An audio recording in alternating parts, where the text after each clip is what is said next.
shopping experience. The stylish 2015 Mazda CX-5 is one of my favorites in this class. If there's a small crossover in your future, this Mazda should be on your short list. So, let's go ahead and check out the 2015 Mazda CX-5. Now, although there are many reasons to like the CX-5, this Mazda is one of those vehicles that just makes your life very easy. It's very comfortable to drive to work or run errands in with the kids, and you'll have no problem seeing out of it or parking it as well.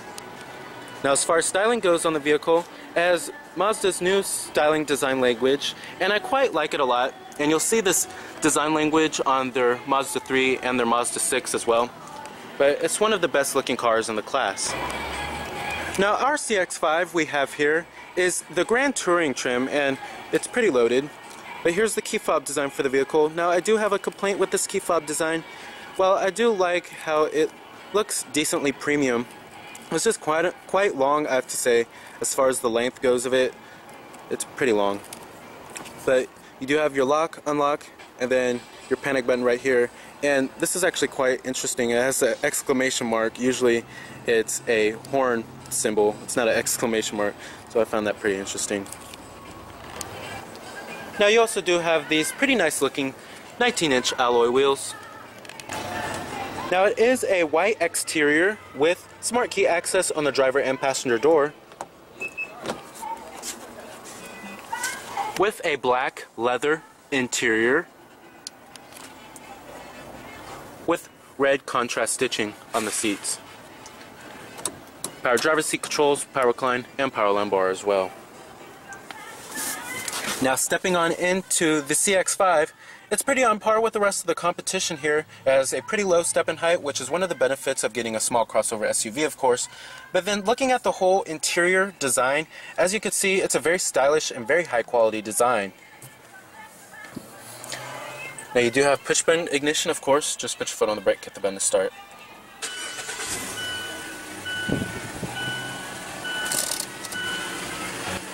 Very nice. You have a full leather-wrapped steering wheel, of course. Coming to your transmission, you have a 6-speed automatic here. Pretty standard stuff with manual shiftability. However, don't expect paddle shifters, which is becoming very increasingly common in cars today. Putting the vehicle into reverse displays your rear view camera with guidance lines. And then your e-brake is located right here, which is very high quality. It has nice stitching on the e-brake. And let's go ahead and turn the lights. You do have your fog lights too, and the hazards. Automatic driver's side window only on the CX-5. And let's go ahead and pop the hood and check out the engine bay. Heated exterior mirrors with LED turn signals integrated onto the mirrors.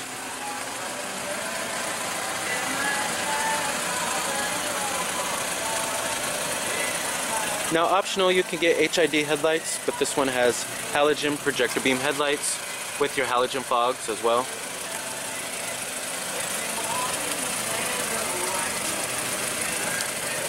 As you can see, a very stylish front end. Under the hood you will find a pretty powerful and yet very fuel efficient 2.5 liter 4-cylinder Skyactiv technology, earning EPA estimates of 25 in the city and 32 on the highway. Now your base powertrain is going to be a 2-liter 4-cylinder. I recommend avoiding that powertrain and sticking with the more powerful 2.5 liter 4-cylinder, as the 2-liter 4-cylinder has pretty weak acceleration.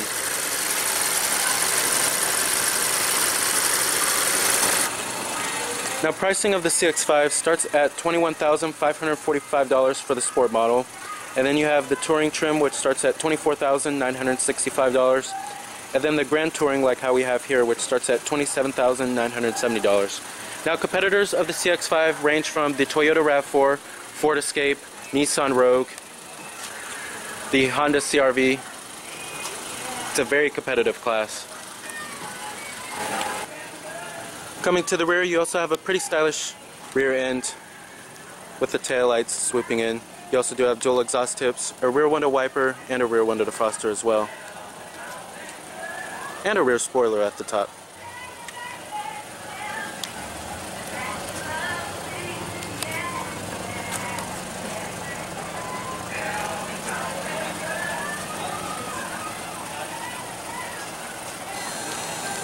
Total vehicle price is also $30,105.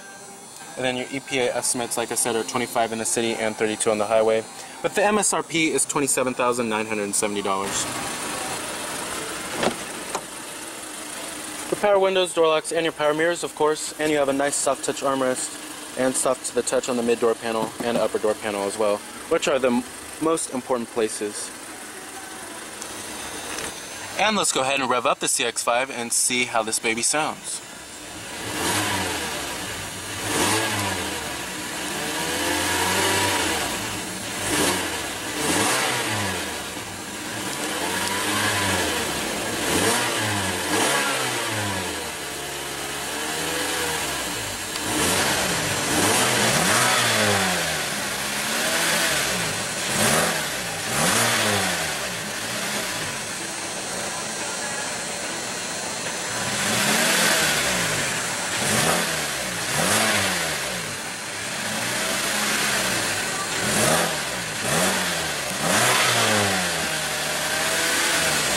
Very nice.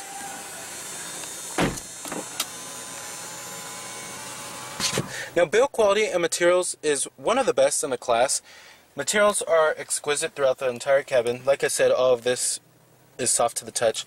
And then the dashboard is also in a nice padded material, something you couldn't really say about Mazdas in the past. Build quality is also pretty superb too, and I don't find too many gaps around the panels or anything like that, which is pretty nice. So overall, the build quality and the materials are excellent. Now, as far as the center stack controls go, you don't really need a degree to figure this out. It's pretty easy to figure out. You have dual zone automatic climate control. The buttons are nice and clear and easy to read, very well labeled. Your fan speeds, and then your temperatures are right here. Your front window defroster and your rear window defroster. And you can change your different zones as well. And then you have heated seats down here. A little storage cubby right there, and down there you will find a 12-volt power outlet. Down here you will find your cup holders, of course, and right here you will find your center console with a USB port, auxiliary input, and another power outlet. However, the armrest is probably one of the only few places. The center console armrest is actually pretty hard, I have to say. It's not really that padded. Coming up here you have a manual dimming rearview mirror, of course, and then you have your sunroof with your sunroof controls. Sunglass container, interior illumination lighting. Now, coming to the steering wheel design here, I particularly love the steering wheel design for the most part, except for I'm not really a huge fan of the buttons. The font of them is just a little crummy. I'm not just a big fan of it. They just look a little cheap, but that is a very minor complaint. Overall, I love the steering wheel design. Now, as far as the rim goes on the steering wheel, it's on par with the rest of the competition, but the cars like the Ford Escape has a very thick steering wheel compared to this car. This is pretty average for the class.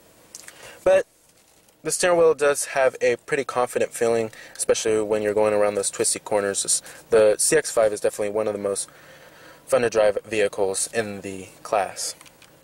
But coming to the buttons themselves, you have your voice recognition, your Bluetooth, your steering wheel mounted audio controls, and then your seat track. And then over here you have your cruise control buttons. Now, let's get to the main head unit here. Now, I'm not really a big fan of this head unit, and there's one reason why. It's too small. The responsiveness of the touchscreen is decent, but it's just that the screen is too small, and the buttons, when you're trying to touch on something, they're just all crammed in. And it just needs to be a little bit bigger, maybe fit it all the way to at least right here. But you do have your AM, FM, CD player, HD radio on this bad boy as well. Your optical disc drive is right here. Bluetooth, your Pandora, and then your USB, and then your auxiliary input for your different media options on this car. You have your satellite radio.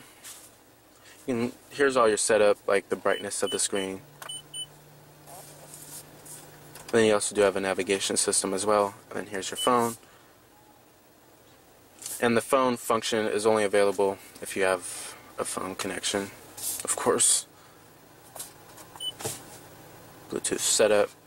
But like I said, the responsiveness of the touchscreen is superb. At least it's not like some other cars where the responsiveness of the touchscreen is terrible, which makes it harder for a day-to-day basis. But anyway, now coming to the gauges, I particularly like these gauges. I like the white illumination around them. And then over here on this little center screen right here, it's going to show you like your average MPG, the outside temperature, and your trip odometer, of course. All that basic stuff. But don't expect to find anything like a TFT display. Now you do have blind spot monitoring as well. Now as far as driving impressions go of the vehicle, like I said earlier in the video, this is one of the better handling vehicles in the class. It's very agile and very responsive too. And mated with the 6-speed automatic, it's a pretty responsive pair with the 2.5-liter 4-cylinder, but like I said, you want to avoid that 2-liter 4-cylinder. Now as far as visibility goes, like I said before, this car is very easy to park. However, outward visibility is also pretty good, and then there's a decent amount of glass area all around too, and the mirrors do show quite a lot. Now, but back here, the seat pillar is a little thick, but thanks to its compact dimensions, it's a very easy vehicle to see out of and park. And most models, when you get on the upper trim levels, will come with blind spot monitoring. Alright, and let's go ahead and shut down the CX-5. Let's go ahead and check out the rest of the car, including the trunk capacity and the rear seat legroom. Material and build quality does follow through in the rear for the most part. Still nice stuff to the touch on the mid door panel and on the armrest as well. But on the upper door panel they did cheapen out slightly. It's a hard touch plastic back here, but it has a pretty nice graining to it.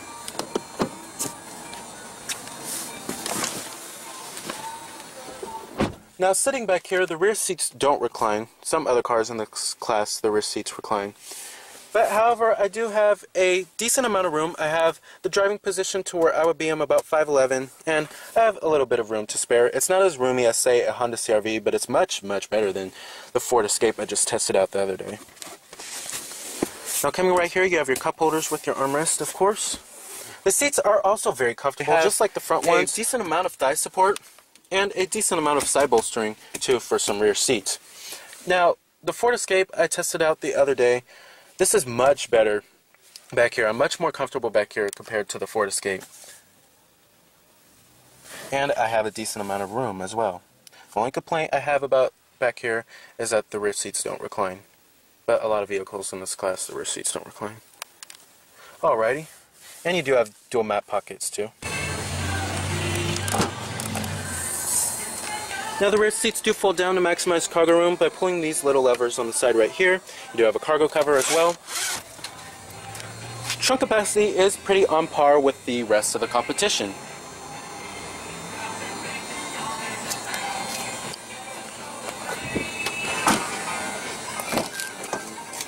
Full manual passenger seat. Your glove box compartment. Nice and damped. Alrighty. So with its spacious, functional interior, impressive fuel economy, and top safety scores, the 2015 Mazda CX-5 is a top pick among small crossovers. The fact that it's also fun to drive comes as a bonus as well. So remember that this is Cameron Birch from Cameron's Car Reviews.